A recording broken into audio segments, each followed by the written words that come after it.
The truth is that failure is part of life. And anything that you fail in only teaches you a lesson that you can start again, but more carefully this time. And we need to also deal with negativity in order to hold on to the vision that we have. And we need to also deal with frustrations in our lives. And we need to also be mindful of the friends and close associates that we have. I think Mr. Opukwajiman stressed on that at times we make certain decisions based on the input that our friends, make into taking that decision. So it's also very important we are mindful of this. And at times we also get too tired and we allow that fatigue to prevent us from obtaining our goal. And even family and procrastination. Okay, let's move on. So what must we do to see our vision, financial vision, fulfilled? You must believe in your vision. You must plan towards your vision. And there should be a program of action for that vision. And you must pursue that plan. You must pursue that vision. And lastly, you should never quit, irrespective of the obstacles and the challenges. Let's move on. Okay, so we are now moving into how we can make money and how we can build financial sustainability for ourselves. The first thing that we need to be mindful of is that we need to track our source of income. Tracking your source of income, we are simply saying that you need to create multiple income streams. The truth is that if you look at the way the economy is, if you look at how things have become, it becomes very difficult for you to live on a single source of income. So as much as possible, you need to get other streams of income, irrespective of how small it is. Your active income, that is probably your salary, the profit from your business or commission from other ventures, they are your active source of income. And we also have passive income. And we are looking at interest on investment from your bank. We are looking at rent that you probably earn from your properties. So these are additional source of income that is very key, that is very important, that each one of us should, as much as possible, try and tap into. Because as I rightly said, love is very expensive. There is an adage in Akan that do you understand? When you love somebody, love is action. I know Doctor will talk about that. Love is action. So if you don't have the means to show those actions, even though you truly love, the person will tell you that you don't love me. I hope you are with me. Why? Because love is expensive. And we believe that, when you marry, once you are dating, you are in a relationship, you should have that means. Hello? Oh, hello? Okay, so I'm saying that we need to get to a point whereby, as much as possible, there is other streams of income apart from our active income. And how do we create wealth? We are looking at this 80-20 rule. Our active income, we are saying that 80% of our active income should be used to fund our needs and living expenses. And 20 of that should build our future. And we are also looking at our passive income. That is additional source of income to us. And that is to build your wealth and fund your wants. Let's quickly move on. So we are looking at probably some of the passive income sources that we have not taken critical look at. I said that don't let us give small money chance. irrespective of how small it is, you should get additional source of income. The first thing that the first source is to sell your skill and passion. Hello? I believe that most of us have skills and we have passion. Can you convert those into profitable ventures? It could be a source of income for you. And we are also saying that as young as we are, we can engage teaching in person and also online. Can we also think about that? Those of us who are not too busy, whose work, jobs are not too demanding, can we also look at it? It could also be a source of income for you. Can we also offer to babysit for busy professionals? The truth is that when you have vision and you want to really get to that stage of financial independence, the truth is that you don't care about the work. What you are mindful of is what you can get out of that. And, at times you see a lot of graduates, they are in the house, and this is something that can really be a source of income for you. Once you are trusting God for job, babysitting should not be a very difficult work for us. Hello? Oh, hello? Have you thought about it? You look at it and you can design it in such a way that, you add a touch of professionalism to it. Or you think that babysitting is for some people who have not been to school. The truth is that you can do it better and make money out of that, whilst you are trusting God for a job that will give you active income. And the young guys among us who know how to drive, we can drive people around. Now we have Uber. So it's important that we don't sit in the house writing applications for job. These are some of the things that we can key into that can give us some sources of income. I know colleagues who have bought cars and after working hours, they use it for commercial. They've entered the Uber business. I hope you get me. They want to make sure that there is other streams of income for them. And those of us who are passionate about cooking, hello, you cook, you invite friends to come and enjoy. You can make money out of that. I hope you are with me. Oh, I hope you are with me. You spend your money to cook, and you just invite friends. You can make money out of that. And I think Mr. Opoku Ajuman said something that, there are times that you need to also sell your wardrobe. Hello? Oh, hello? You bought the dress and the bags. Plenty of them. Some of them you've just worn it once, twice. Hello? I had a friend, I sold this idea to a friend who operates a boutique, and he started contacting friends. Those dresses that, you've worn for just one occasion and you don't want to wear it again. The truth is that you can make money out of that. We keep them in our wardrobes, and at times you want to close the wardrobe and you want to use your buttons to push. Hello? You can make money out of that. Hello?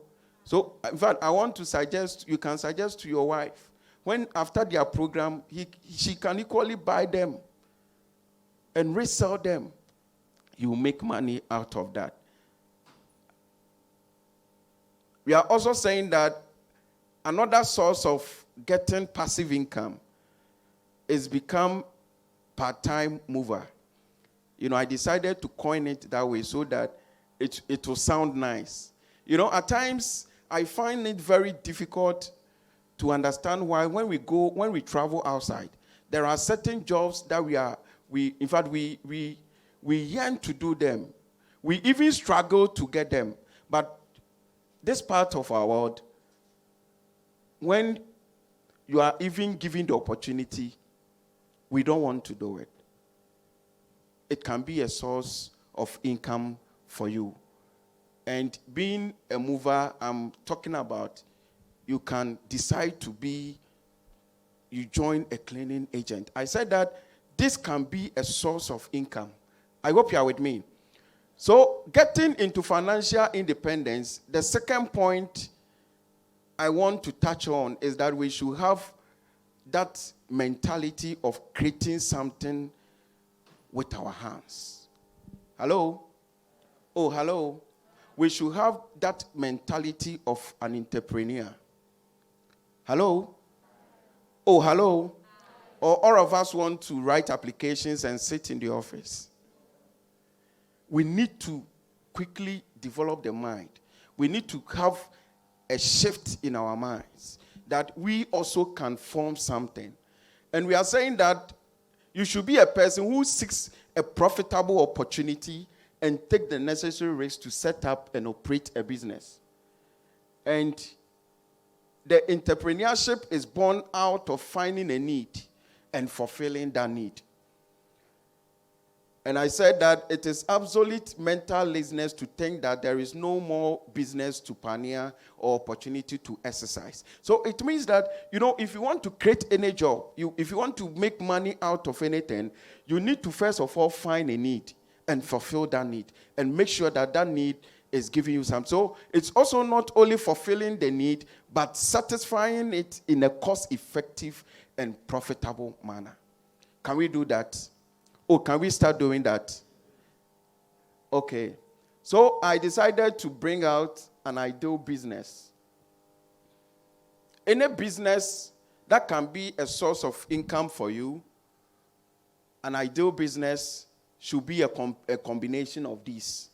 For you to come up with a proper business, we are saying that it's something that you are interested in. Can you identify something in you that you are interested in that you can make money out of it? I think you can start thinking about it. And something that you love to do and you are good at. Can you identify something like that in you?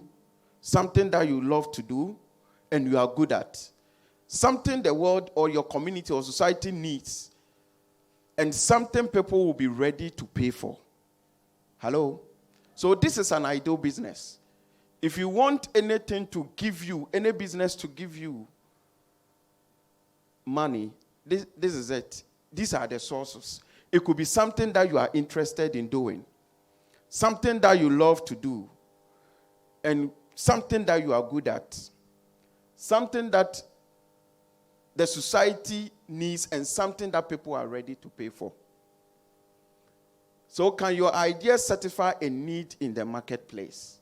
Hello? So if you identify it right now, and you realize that it can satisfy a need in the marketplace, in your community, wherever you find yourself, the truth is that you've had your business, and it can give you it can give you money.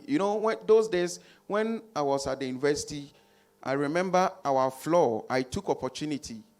I was selling Richard cards on our floor because I realized that, I was with Katanga Hall, KNUST. And I realized that the floor, when people want Richard card, they need to come down. And I took that opportunity. I was selling sachet water. I took advantage.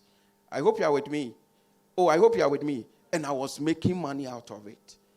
And the last thing, too, is that every Wednesday at dawn, 5 a.m., I will go to KJTR Market. I will take fair selection. Hello? Hello? And I got to a point that I had a number of friends on campus who became my customers. Every morning, 6 a.m., they are calling me. Eric, make sure you let me select first or before you. And I was making money out of that. I hope you are with me. And through that, when I was on campus, I bought a taxi that was working for me on campus. So the truth is that if you are passionate and you know where you want to get to, as far as financial independence is concerned, you can really make something out of the things that we probably lose sight of. Quickly.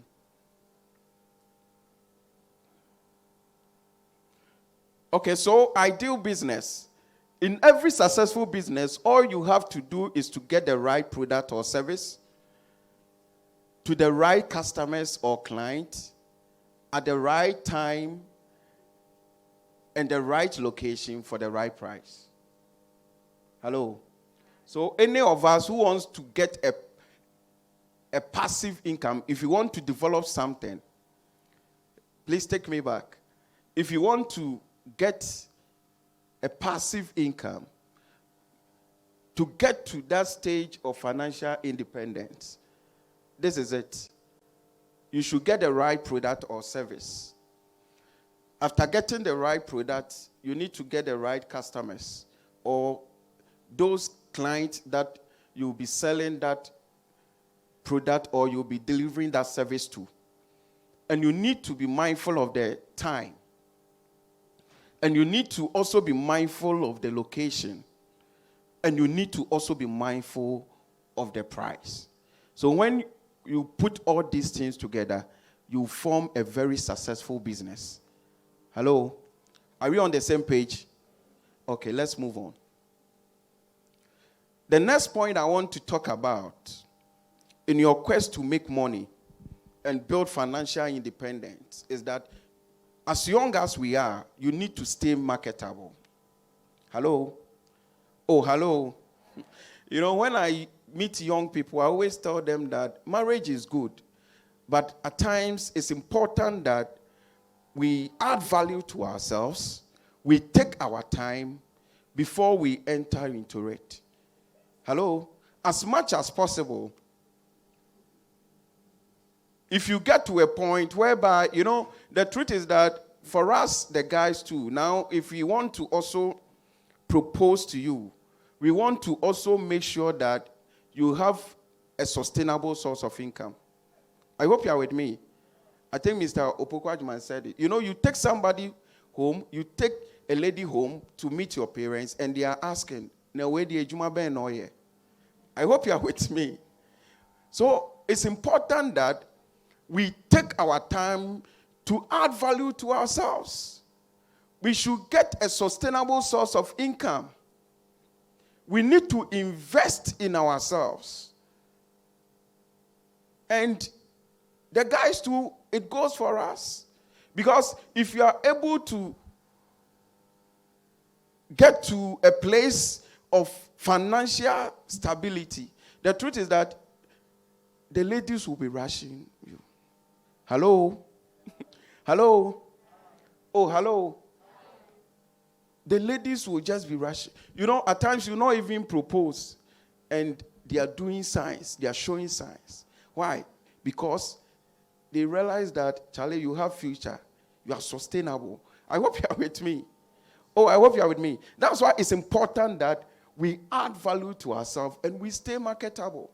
When we are working in our office, we need to add value to ourselves. If we are learning a trade, if we are anything that we are doing, we need to find a way to add value to it. Why? Because you want to stay marketable. And why do you want to stay marketable? For a higher lifetime earnings and for career satisfaction and better financial health. There are some institutions that, you know, they even encourage and motivate you to upgrade yourself. Don't be comfortable with the status quo. Find a way to upgrade yourself, if indeed you want promotion. Else you'll be like Meba Hache. When they are promoting others and, you know, and you must promote, add value to yourself. When you do that, you become marketable. Hello? Oh, hello? Okay. So I said that it's also okay sometimes to borrow for education, because it will definitely pay off. Hello? Because when you borrow to finance your education, to add value to yourself, it will definitely pay off. Add value to yourself, you need to upgrade yourself. And you need to also be committed to excellence. In our job, you doing your own business, whatever you are doing in your office, you need to be committed to excellence. And excellence, we are talking about doing ordinary things in an extraordinary way. When you do that, it will pay off. And staying marketable, you need to find and develop a unique gift that you have that can, at the end of the day, give you money. Let's move on to the next point. Okay, so the next thing we want to touch on is that we need to also budget our money, which is very key. We don't have to spend anyhow. And we can only do so when we do what is called budgeting. And we are saying that budgeting is the act of spending wisely or planning for your money. Budgeting is telling your money where you want it to be than you guessing. I hope you get me. Oh, I hope you will get me. So for you to financially manage for you to manage your money very well, you need to do budgeting. Because when you do that, you are only telling where, you are estimating where you want the money to be. The reason why many a times we do a lot of impulse buying, unplanned buying, is because we lack budgeting. Every CD, you need to estimate where you want it to be. When you do that, you shape your finances and it avoids impulse buying. So, where does your money go?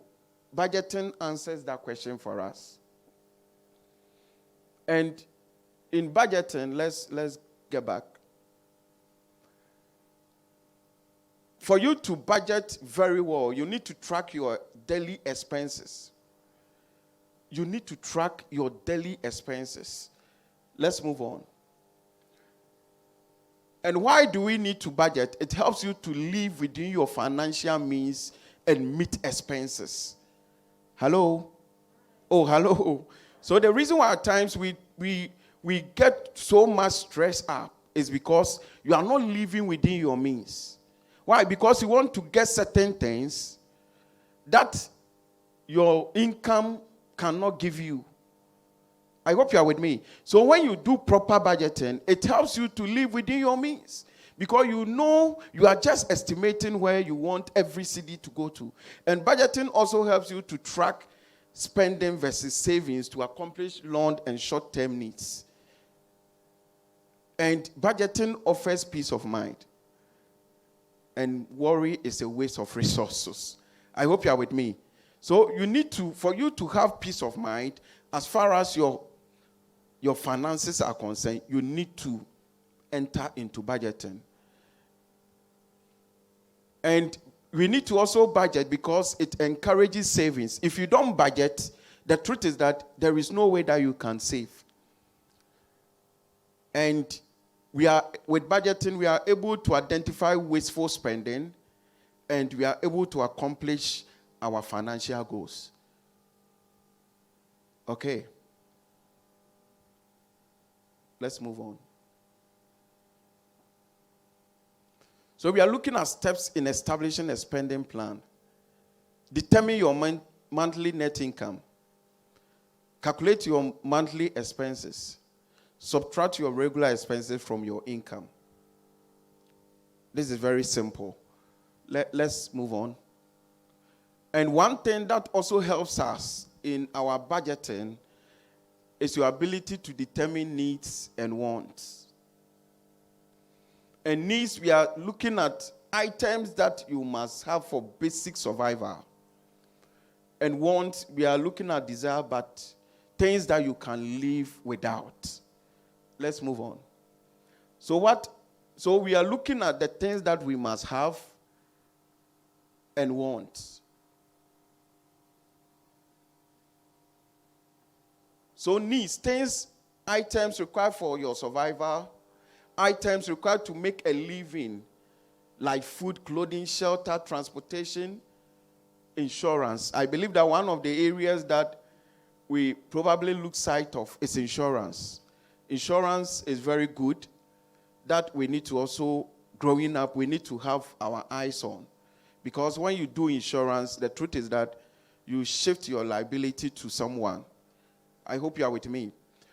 And we are looking at want, items that make life enjoyable but are not necessary for your survival. Hello? Oh, hello? Are you tired? Okay, so example, we are looking at television. We want to buy a very big screen. It makes life enjoyable, but the truth is that you can live without them. There is no need buying very expensive television. We are looking at large house. I always say that you should always have a plan for your first house before you build your dream house. Because if you want to build your dream house, the truth is that you continue to pay rent forever. I think Mr. Opokwajima said it. So once we are growing up, you can be looking at some 2-bedroom just to make sure that that rent that you'll be using, within the shortest possible time, you can complete and move in. When you are comfortable and you are now, you are not paying rent, you get to a point where you are not paying rent. That is where you also start budgeting for your dream house. But the truth is that many a times, we want to start with our dream house. And we will get to 60 retirement and we have still not been able to complete it. Hello? So it's also one of the things that we need to be mindful of. So we are looking at the needs and wants. Very expensive cell phone. Is it a need or a want? This one, is it a need or a want? Oh. Is it a need or a want?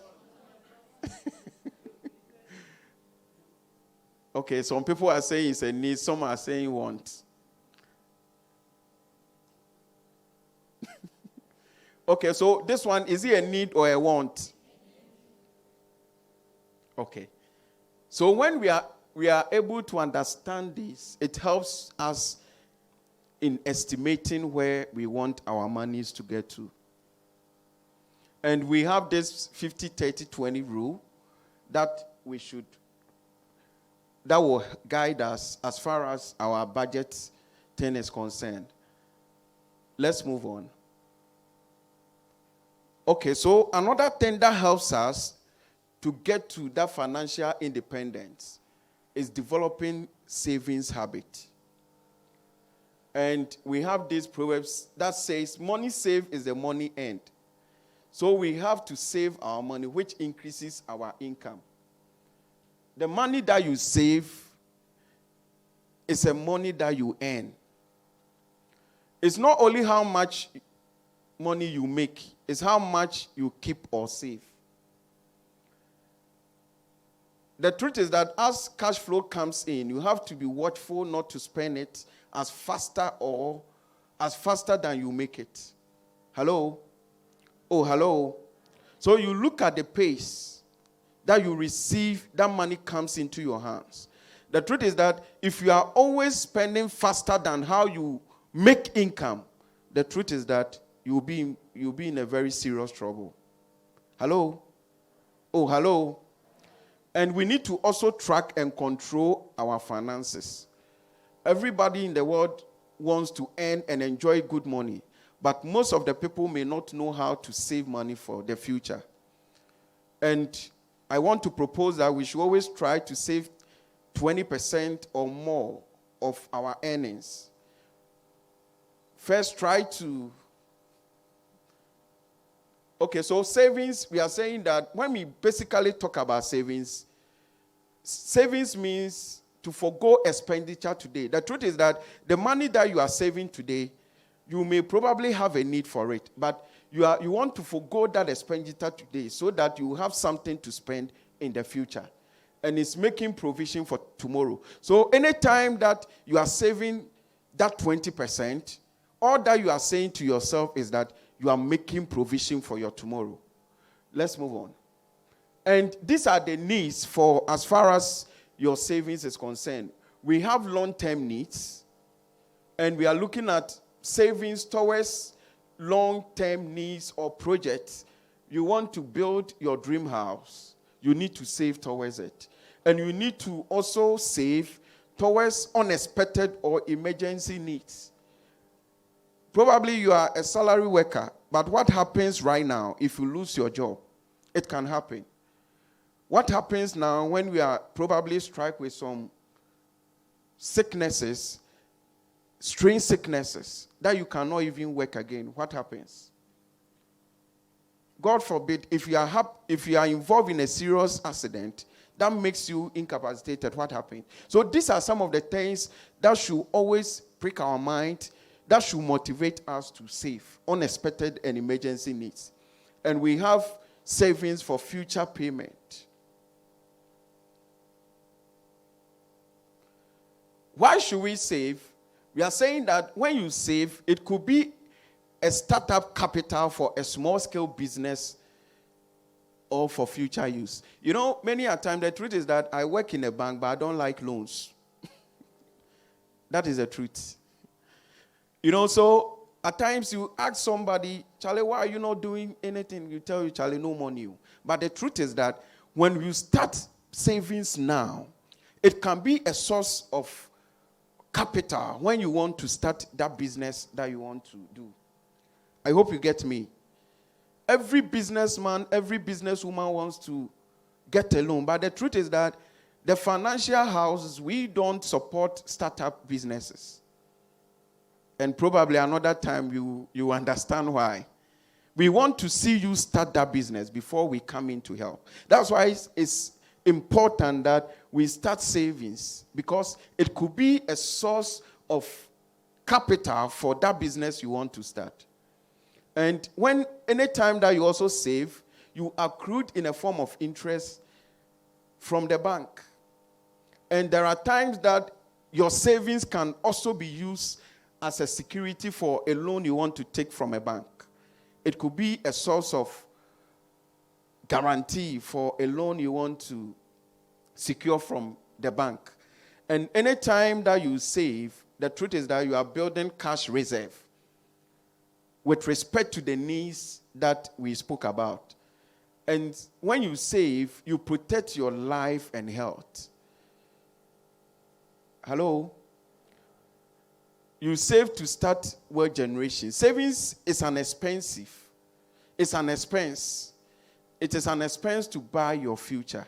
Hello? So anytime that you are saving, the truth is that you are incurring an expense, and that expense is a very good one because you are using that expense to secure your future. And we have this. Let's look at this equation very well. Income minus expense, what happens? No, don't look at the answer. Income minus expense, what happens? Are you sure when your income, when you receive your salary, you want to take out all your expenses? Do you think you can get something to save? Oh, do you think you can get something to save? So this is a wrong equation as far as savings is concerned. Let's move on to the right equation. Income minus savings is equal to what? Is equal to what? So the right equation that will help you save is that when you get your income, you need to take that 20% I propose savings. You need to take it out before whatever is left becomes your expense. And whatever is left, you need to do proper budgeting to make sure that you are staying within your means. And these are the guidelines for developing a savings culture. Let's move on.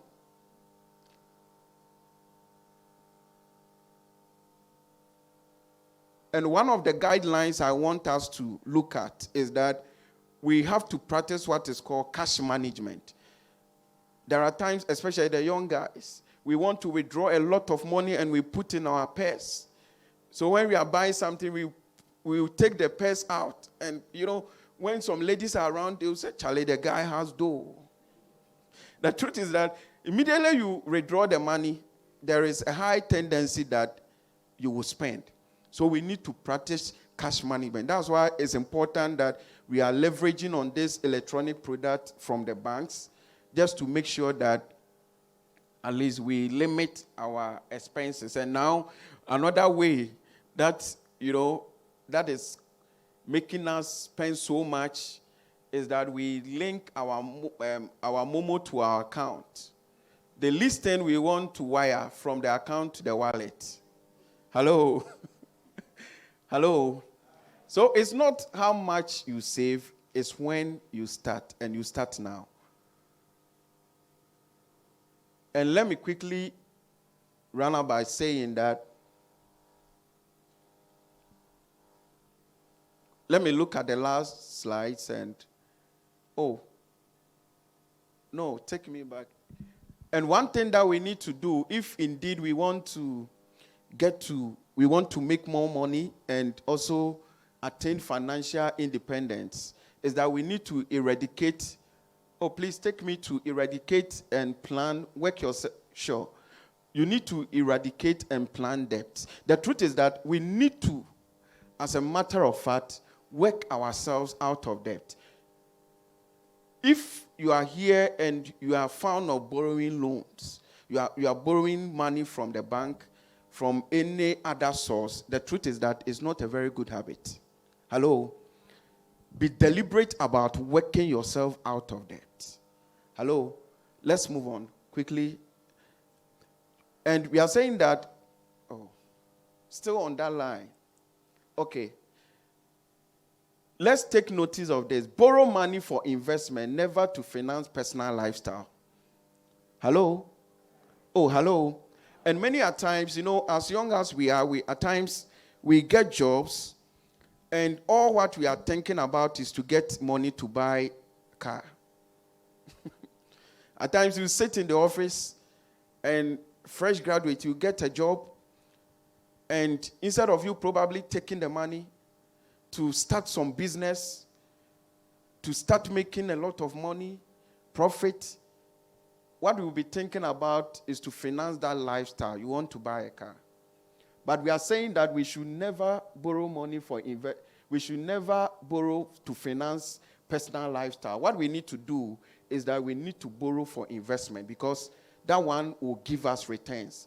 And anytime that you want to borrow, you need to also ask yourself, how much do I really need in order to acquire this item? Don't borrow more than you really need. Hello? Hello? Because the truth is that the money you borrow, you are going to pay back with interest. So you don't have to overborrow. Borrow what could be the price of the item. Getting into debt means you will have to pay interest on the money borrowed. Ask yourself whether what you want is worth paying that interest for. Hello? So if you want to, young graduate, you want to take a loan and buy a car, ask yourself, is it worth it?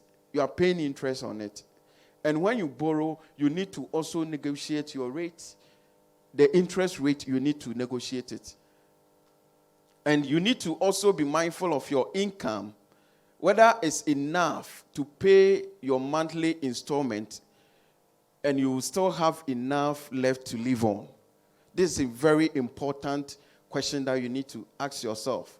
And never ever take a loan or borrow money to pay another loan. At times, some people do that. They will take it here, they will use it to repay the loan here, because when you do that, you keep on increasing your debt burden.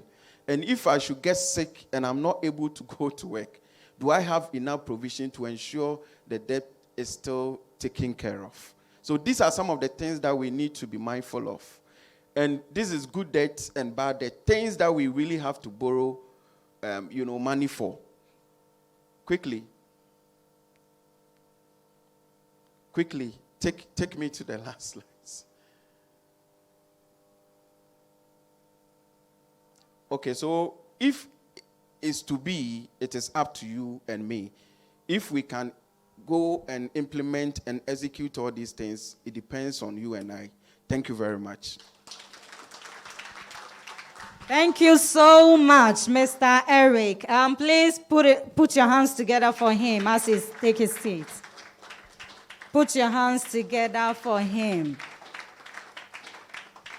Thank you so much, Mr. Eric. But, Mr. Asari, if you know what trouble, kakra, because you are teaching us how to make money.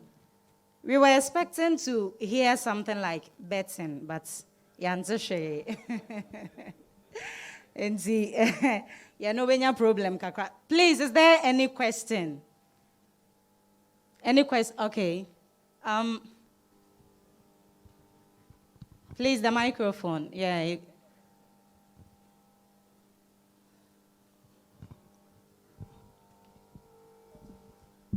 Okay, thank you. He just mentioned that we can negotiate the rates when it comes to when we are taking loans. Is it that when I go to a bank and I need a loan and maybe the rate is 20%, I can negotiate with them, or it has to do with individuals who are giving out loans? Because this is the first time I'm hearing this. Oh, yeah. The truth is that if you want to take any loan from any bank, the rate is negotiable. But, if you come, the truth is that I need to protect the interest of the bank. So when you come, I'll give you 25. If you are quiet about it, I'll make a lot of money for my bank. I hope you are with me. So we need to have at the back of our minds that any loan that we take, you can negotiate the rate. Hello? Oh, I don't know if this response is conflict of interest. I don't know. That was a very intelligent question anyway. Okay, thank you. Okay, so my question is, as young people, we are advised to, take time off work to relax. Ghanaians especially have learned that a lot of us barely go on vacations. We are always working to make money. Now, you end up in a place and then you hear people say, save money, put it aside to, travel and explore. What is your advice for young people that want to, also invest, save and invest, whilst also having fun on the side? Thank you. I'll respond to this question in two folds. Proverbs chapter 11, verse 1 says that false balance is an abomination. So we should balance it. But the truth is that we should not also live like the Joneses. We spoke about living within our means. If at the end of the day, you've gotten to a point where you have an established business giving you so much, one of the points that I emphasize is that we should not spend as faster as compared to how the money comes in. I hope you get me. So you need to strike the balance.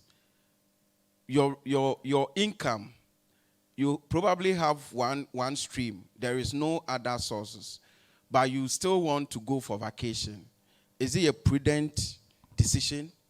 These are some of the things that we need to, these are some of the questions that we need to ask ourselves. But I've always maintained that we normally say that there is more sleep after death. But, when you die, you are gone. I believe that let's build sustainability. Let's build sustainability for our finances. Let's build businesses. And when the income, the profit is coming, that is where we begin to chill. I hope you get me. We need to have fun. But I believe that as long as we are, let's try to establish something. Hello? But not using the money for vacation, even though it's important. We'll get to that point. Okay.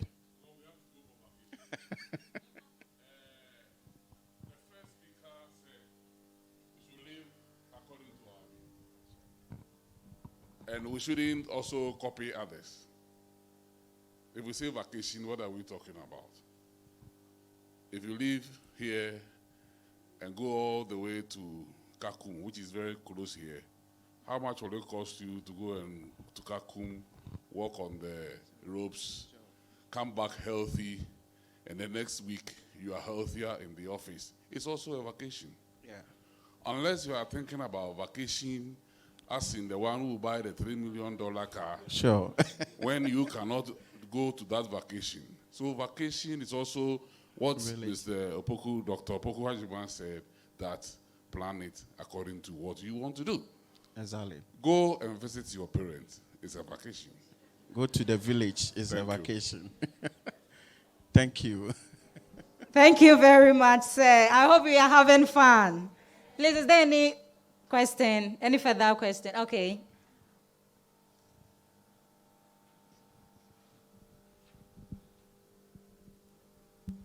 Okay, thank you. This is a quick contribution.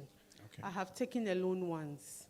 So after payment, I realized that I was able to live within the amount of money that was being left after the deduction. So after the loan payment, I decided that I'll do a saving. Yeah. So I talked to the bank so that the money that they were deducting will still be deducted, but it was mine. And since then, I've not been taking any loan again. So it's just a contribution. Thank you very much. And at times, too, what we can also do to improve our savings is that when we work and we get salary increment, the truth is that is not the time to also adjust our living. It's also a fine and a nice way to increase your savings. So it's also something that we need to be mindful of. Because at times when we get salary increment, we want to increase our taste and change our taste. But if probably you were living on 1,000 Ghana cedis and now you have 1,500, I believe that you can still put more into your savings and probably live on the rest. So it's also something that helps us to, increase the volumes that we do for savings. Thank you. Thank you very much, sir. Okay, we will invite the last question. Please, I want to ask a question. You see, we have this susu, community susu, that's like the number of about 10 people. And then we bring our money together and then we give to one. I want to know your financial advice on that. I think it's good. In fact, now if you move to a lot of offices, even in offices they do. But the truth is that you have to ask yourself how secure that money is. There are some people who may be in the group. When is their time to contribute? When is their time to take? They will take. When is their time to contribute becomes a challenge. But as we rightly said, savings, you want to secure your future. So the question is, how sure are you that these people can be trusted when it comes to the security of your money? I hope you get it. If you're able to answer that question with respect to the people you are doing that susu with, I think you are good to go. But I will always advise that if it's 500, you are always contributing. Why don't you save it with, a bank that you can always walk in? You have access to your money. I hope you are with me. Even those people, in case of any eventuality, the truth is that eventuality like death, the truth is that your money is gone. I hope you are with me. And all these things are realities that we need to face. Thank you.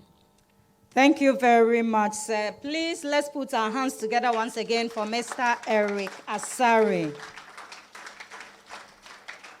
Okay, so it's time to take off the nose mask. So let's invite Mr. Samuel Ifa Obeng to give us the directive on how we are going to have our lunch. Please put your hands together for him. Thank you very much. Hey, Akusia, what kind of lunch you want me? So we're going to have our snack break just now. So when you step out, you go this way. We have the snacks there. Just make sure you interact with each other. Let's socialize.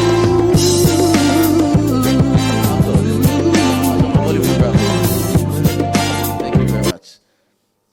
That's a senior engineer at our KFM. He always announces his presence when I'm speaking. Anyway, so when you step out, you just make yourself comfortable.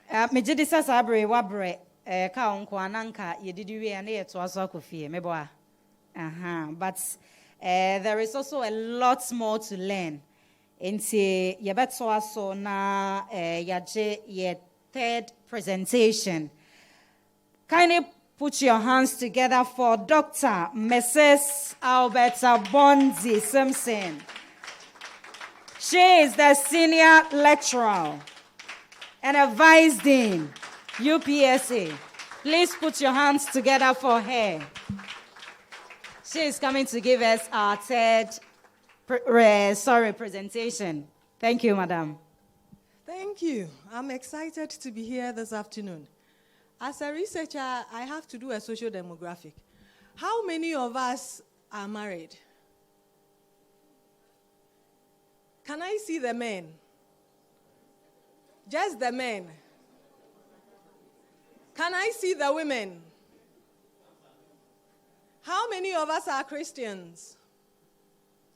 How many of us are Muslims? How many of us are atheists? That is, you don't believe in anything, you believe in yourself. How many of us believe in African traditional religion? Okay.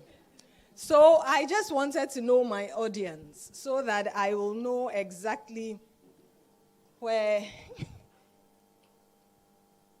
I come in.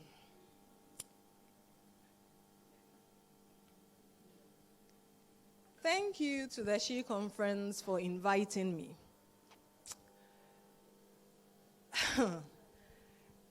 I am here to talk about money, mind, sex in a healthy relationship. I heard my two colleagues speak from the technical perspective, but I want to speak from the spiritual perspective. That is why I asked you the question. Because it is ignorance that makes us perish. If you are a person and you don't know from whence even your thinking originates, you won't understand yourself. How many of us understand ourselves and everything we do? We understand why we do the things we do and why we are who we are. And we are excited about ourselves because we know why we are doing it and everything we do is intentional. No? How many of us do things and wonder, oh God, why did I do this? Me cry, why did I even say this? Why did I even gossip? This conversation cry that I had, what was the essence of it? I wish I could take my words back. How many of us? So, if you believe with me that there is more to you than you know, that there is more that happens to you than you are in control of, let me see by your hand. If you believe that there is more to you than you understand, there is more to you that you are in control of or you are not in control of, let me see by your hand. Okay. So I will start by explaining the variables in my topic, the main words, the major words in my topic. Before then, I'll introduce this. Relationships are established by God, except the atheist, and I didn't see anybody who said he was an atheist. All the religions, you are an atheist. You don't believe there's God. You believe there's God. What? You don't believe anything. Okay, so he's an outlier. All the three religions believe there is a God. That's why I asked the questions that I asked. We all believe there is God. And if we believe there is God, we also all believe that God created the earth. The African traditional religion people believe, the Muslims believe, and I as a Christian, I believe there is God. That is the basis for our religion. Please go back to the introduction. So I am starting my message from the fact that it is God who originated relationships. God started relationships. It is God in Genesis who found, for Christians, I don't know why it is in the Quran, but if you read it, it is somewhere there. Go and check. It is God who said, it is not good for man to be alone. I will make him a helper suitable for him. And he brought the woman, in the verse 22, he says, and the Lord God brought her to him. It is not Adam who asked for the woman. It is not Adam who went for the woman. It is not Adam. Adam did nothing about Eve. He was just there. And God brought her to him. And when God brought her to him, listen to what happened. God presented her to him, and he exclaimed, this is bone of my bone. And I will call her woman. This is bone of my bone, flesh of my flesh. I will call her woman. So anytime you call a girl a woman, your woman, you are married. Are you listening to me? Anytime everybody knows this is his woman, you accept this is my woman, you are married. That is why there is nothing like my girlfriend, my boyfriend, my this, my that. You are married. When you listen to the conversation of Jesus with the woman at the well, those who don't know the Bible, there is a story about Jesus meeting someone at the well and telling the person that, go and bring your husband. And the woman said, I don't have a husband. Then he said, you speak truth because you've had 5. And the one that you are with now is not even your husband. In other words, it's someone's husband or tarho. The society and everybody does not know that, and he has not accepted that she is his woman. So he says, you speak truth, but you've had 5 husbands. You see, the reason why it is not people she has married and divorced is that she said, come and see who has told me everything about my secrets. If you marry somebody publicly, it's not your secret. But if you sleep with people behind doors, closed doors, it's your secret. So Jesus virtually told her, all the people she's been sleeping with, you are married.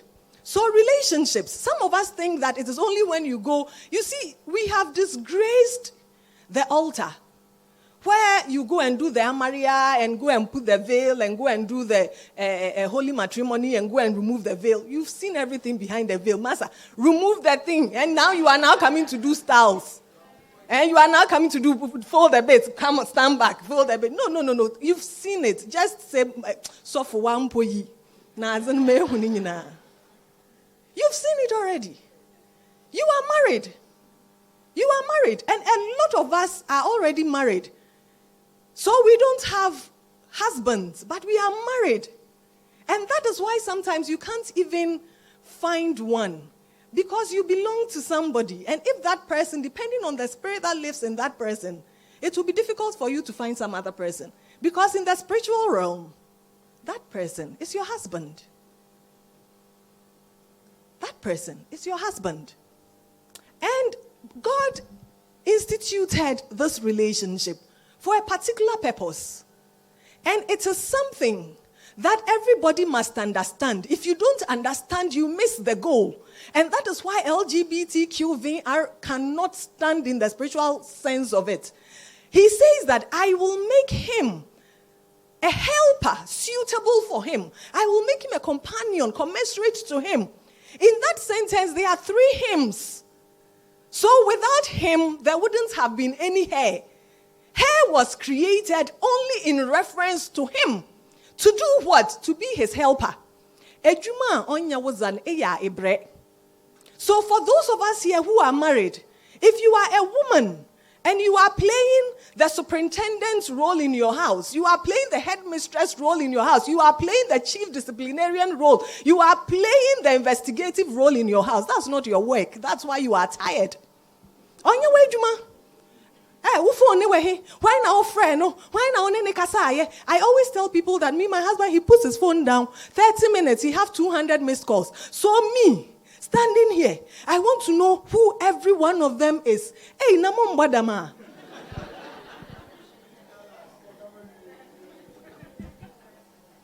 The text messages, the emails, you want to go and find out, the Facebook. Sister, it's not your job. You are there to help the man. If he had gotten it all together, he won't need you. He needs you because he doesn't have it together. So you come across with compassion and not judgment. Because immediately judgment enters into the room, love flees from the room. Because you preside. You can't preside over something you love. The Bible says love covers a multitude of sin. So the purpose of a relationship was for companionship and for help. Are you with me? And it doesn't mean that you are an inferior person as a woman. As I am sitting here, if I don't understand how my digestive system is working, like I don't understand, and I was asking my brother Opoku Ajiman here, will I go and ask someone who is less knowledgeable than me? If I need help, will I go for someone who is inferior to me? No. So if God is creating help for his son, will he create someone who is worse off than his son? How can you help someone that is better than you? Over to you, ladies. So if you make yourself a slave queen who is just there for a man to come and help, you have reduced your divine purpose here on earth. You have reduced it because you have to be so capable that you'll be able to help a man. If you are financially, emotionally, psychologically, everything dependent on a man, you have failed as a woman. In research, we have dependent and independent variables. The man is a dependent variable. The woman is an independent variable. We explain the man. That is why the knowledge will say that, show me your wife. You are a projection. Who you are tells, your wife explains you. Your wife. So the gentlemen, when they are going to look for a woman, you can't go beyond your reach. Neither do you want to go beyond your reach, below your reach. Do you understand? Let's move on.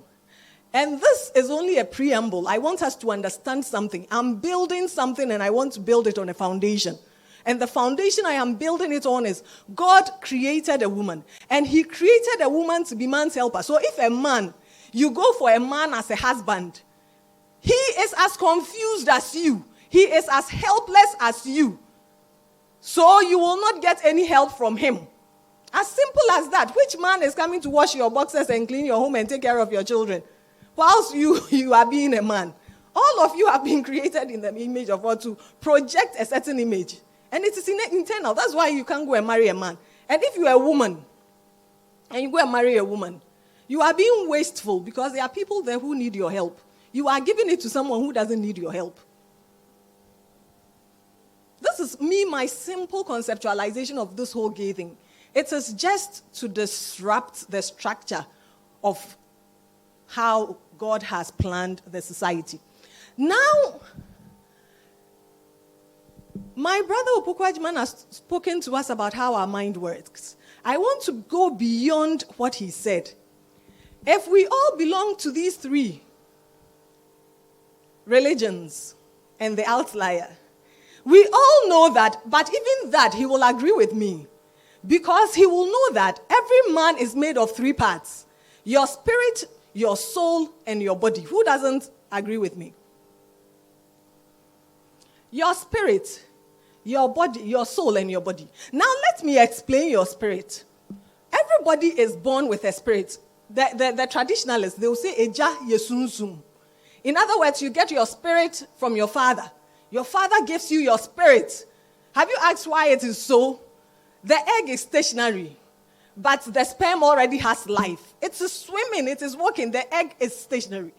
So the father's spirit lives in you. It is a carnal human spirit. It is weak, and it is sinful.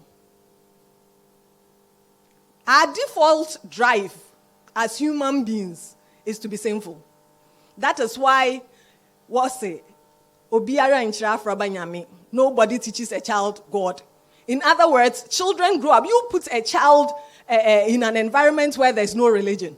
The child knows good and evil. How did the child get to know good and evil? Because there's a spirit that lives in man.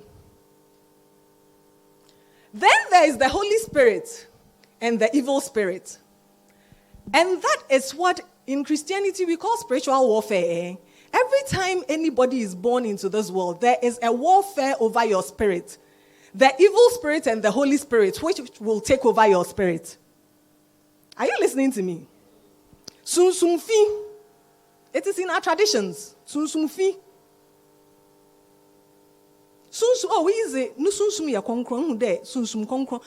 It is in our tradition. It is in Muslim tradition. It is in Christian tradition. Holy Spirit. Now, these spirits are what instructs the soul. The soul is your mind, your will, and your emotions. In other words, your consciousness. What makes you you? Your will, your mind, your emotions. I like, I don't like. So you will say that he is a ifi. What do you like? What you like depends on what lives in you. So the Bible says that you are either a slave unto righteousness or a slave unto sin. Are you listening to me? And it is dependent on the spirit that lives in you that is instructing your soul. So if you are just there, and in this world, you can hardly find a demilitarized zone. As for you are just there. If you are just there, human spirit, you are stealing, you are doing this, you are smoking, you are doing this. Then the evil spirit takes over. Now you move from becoming a thief to an armed robber, killing people, doing this. Oh, as for me, I am carnal, I am sinful, I have a boyfriend, I'm sleeping with someone. Then the evil spirit enters. Then you become a prostitute. You are sleeping with everybody. Because sometimes people who do that, they can't even explain to themselves why they are like that. Most people will be like that and in the privacy of their room cry. Why am I like that? Why couldn't I say no to this woman? Why didn't I say I? So how many people have I slept with? You are in the room, you've slept with 100 people and you think it is you? God didn't create you like that. Because women will tell that doing that is even physically hurtful, right? So why do you do it anyway? So you find people who indulge themselves. I don't want to be preaching because I have found out the mix in the room. So you find people who are exhibiting certain, you see, someone gets into the room and the person knows where everything is and the person is stealing. And they say it is a mind thing. Kleptomania. It is a mind thing. The question I am asking is, which spirit is instructing that mind? Are you getting me? There is an evil spirit telling her. If you don't believe there is a spirit that lives in man and that shows you, how do people even prophesy? How do the fetish priests know what you are coming to say even before you say it? So the person gets here and can steal everything. And it's making that original urge to steal become something else, taking her to another level of evil. When you allow the Holy Spirit to live in you, in Acts chapter 9, Peter asks, when you believed, did you receive the Spirit? It's important.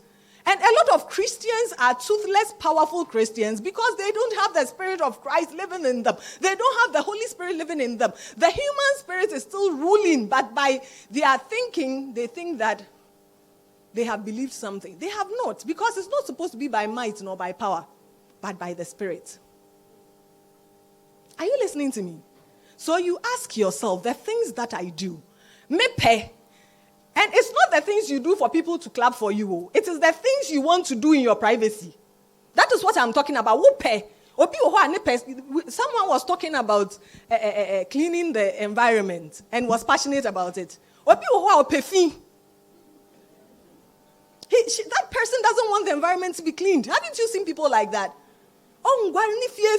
Like bola no hu no bezi watching no betini taste.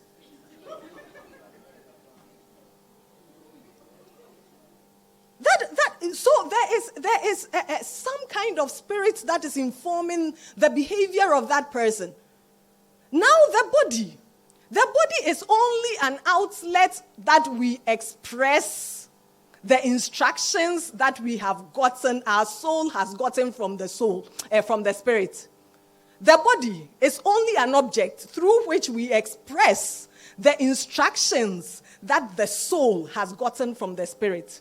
So if you have a Holy Spirit living in you, you like to do righteous things. And those righteous things are portrayed by your body. You like to speak righteousness. You like to see righteous things. You like to walk to righteous places. Your hand likes to do righteous things because you are now a slave unto righteousness because the Holy Spirit has been superimposed onto your spiritual nature. Please stay with me. As I'm American, you may not hear it again ever in your life. You may not even understand it as I am speaking. But whatever God you believe in, tell that God to help you understand this. Because it is by understanding this that you will understand yourself and the impulsive things you do. That is even against what you think you should have done. So the question now is, who are you? What spirit lives in you? How do you think? You know, I can give you something to process right now, and you'll be amazed about the answers, the varied answers that I will get. And the answers that I will get is based on how everybody is processing it. Some people, when you go to the psychologist, they will tell you they'll say, for example, form words with C. Then when you say C, the psychopath will say carnage. The person who has a good heart will say care. Can we do that here? Because I have made you aware. You will be conscious of it. But the things that pop up, you go to Facebook and they'll tell you the words you see first, the word you register first, right? That tells you what kind of instruction your mind is getting and how you process things. And it depends on the spirit that lives in you. Question yourself, what spirit lives in me and is instructing your soul? Now, if this is the important place of the mind, a place where spirits lead you, the Bible will tell us that he guides our steps. So if you are a Christian and you have the Spirit of God living in you and he guides your steps, he doesn't come physically through your mind, instructing your mind, guiding your steps, what you should do, what you should not do. Is that something you should take lightly? Do you have to play with your mind? Is your mind something you should play with? That's why you should be careful the things you feed your mind with. When you go on the internet, be careful the things you feed your mind with. It's not something you have to play with lightly. Please, can we move on? So on that premise, let me talk about money. Money. You see that quotation from Ecclesiastes? A feast is made for laughter and wine makes merry, but money answers all things. Money is good. It is a medium of exchange. The more you have, the more you can exchange with, right? So it is not about, when it comes to a good, healthy relationship, it is not about the presence or absence of money. It is about the equitable acquisition and distribution of money. When it comes to a healthy relationship, I will repeat that. It is not about the presence or absence of money. It is about the equitable acquisition and distribution of the money. Let me break this down. Both of our speakers have told us that rich people suffer and poor people suffer. Mental stress and everything. So when you come into a relationship, sometimes it is more painful for the wife of the rich man than for the wife of the poor man to accept certain things. Because if I know my husband can buy me a brand new Nissan Patrol, and he decides he won't buy it, I should take Trotro. And I have a story like that. The man had about 3 Nissan Patrols parked in her house, but the wife had to pick taxi to take her child to school every day. If you see her driving any of the cars of the husband, it means the guy had traveled. That woman is suffering more mental stress than the wife of the poor man who doesn't have a car and she has to take taxi. In fact, she's even content that the husband will give her money to take taxi. Otherwise, if the money is not there, she has to walk and she's content. Why? Because she knows her husband doesn't have. And again, her husband doesn't have, not because her husband is not working, but because he's working hard. But it's just that what he can get is so little. And she sees him breaking his back for the family. So she's content with whatever little he gives her. As opposed to someone who has plenty and will not give you. So money can be in the house. And it is also against someone who is lying there, will not work, and will make you suffer. That also will bring problem. That is why I said equitable acquisition. I am going, you are also going. I am digging the gutters, you are also going to sell the cassava. We are all struggling to bring money home. And if you ask our traditional people, you see, in the olden days, a lot of women's wives' stuff got thrown out of their husbands' houses.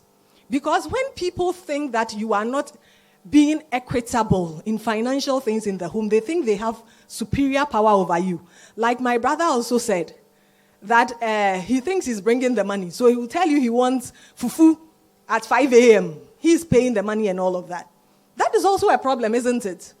So if I am going, and if he's also lying there, he's not working, he gets up and you put the food down and he's also chopping for free, you will also get angry. Because the acquisition of the money is not equitable. So now it is men's stuff that are being thrown out of women's houses. Go and watch the internet. Anybody who feels cheated thinks they have the upper hand and they will maltreat you. So money is not the issue. Ask yourself, are we equitably acquiring it? And are we equitably distributing it? When we get it, you give it to your family and your friends. You don't give me. And you don't allow me to also give some to my family and my friends. It is not fair. So fairness is what determines the role of money in a healthy relationship. The fairness in its acquisition and the fairness in its distribution. That is how I have positioned money in this my discussion. Now let's go to sex. And here I want to talk about two forms. There's consensual sex and there's non-consensual sex. In other words, people have sex, yes. One way is consensual. Ayob, you agree. Period. Another one is, I won't even ask you, by force, against your will. You have also had sex, but I am not talking about the non-consensual one. And I didn't use rape, because there can also be permissible rape, like not permissible rape, but you allow someone to rape you because of your position, your hopeless position. So even though he's raping you, you have kind of agreed for him to rape you. In your heart of hearts, you are not really involved with that person in the sexual act. In fact, you are psyching yourself, but you feel like, oh, he's my professor. Oh, I want the job. Oh, this, oh, that. So you are forcing yourself to be raped. I am his wife. So even if I don't agree to him doing this to me, it's my role, it's my responsibility, so let me allow him. Now, you can also talk about the participants. And I am talking about consensual sex. I'm not going into rape in this, my disposition. Now, again, participants.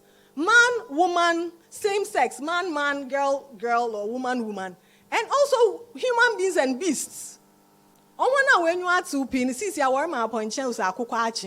That is what is happening.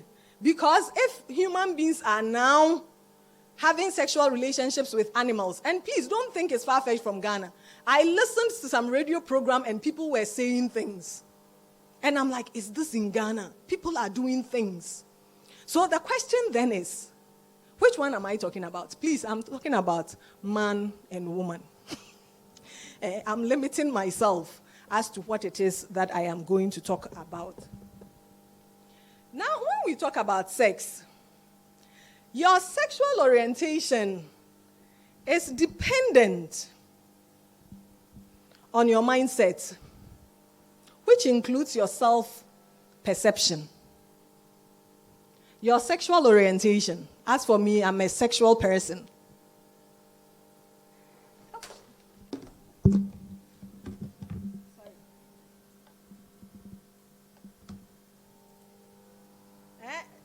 We just celebrated Ebony.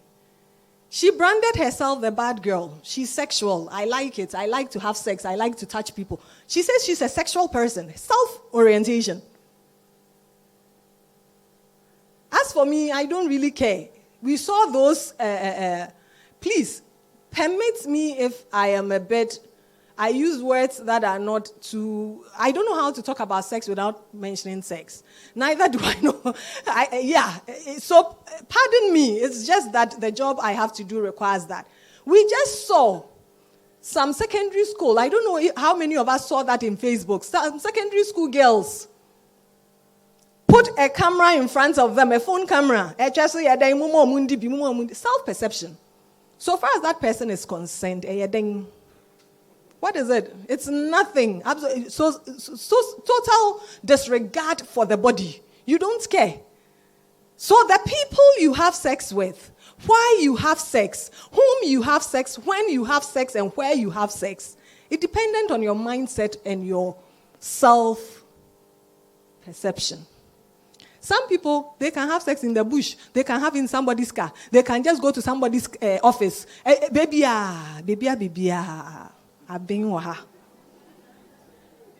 self-perception. Self-perception. How do you respect yourself? Where have you placed yourself and the members of your body as a person? That is what determines.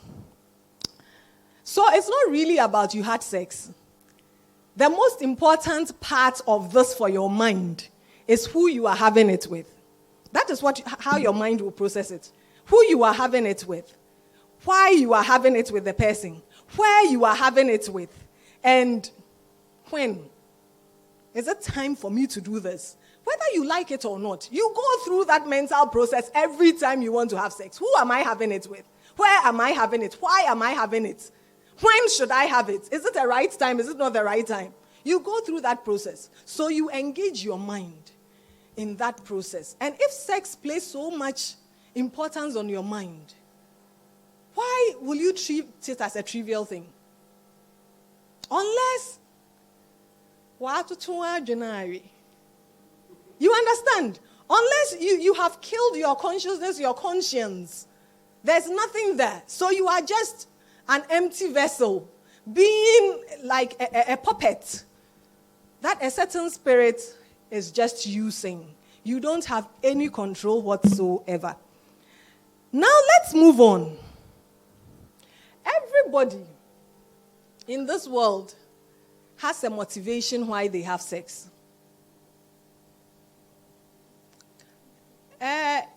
This is sensitive. I would have asked people one by one. The last sex you had, why did you have it?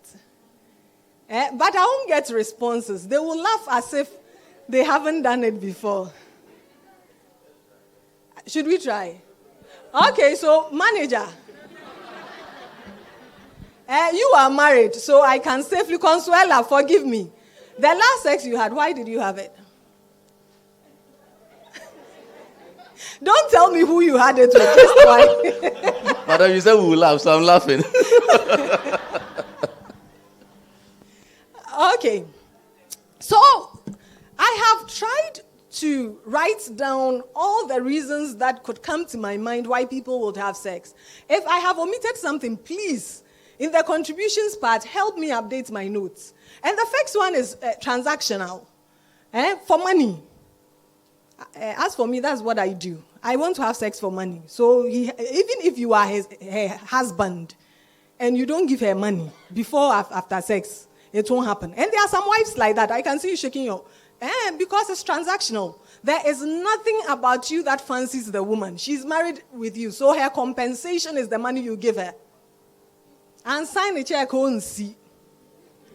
Then there is also love. Okay, so you can do it for school fees, car, houses, promise of marriage, and all of that. Transactional. Give me, I give you. Give me, I give you. Simple. Now there's also love and intimacy. I love you. You are mine. I want to be close with you. I want to bond with you. I want to be part of you. That is also another reason for someone having sex. Then there is lust.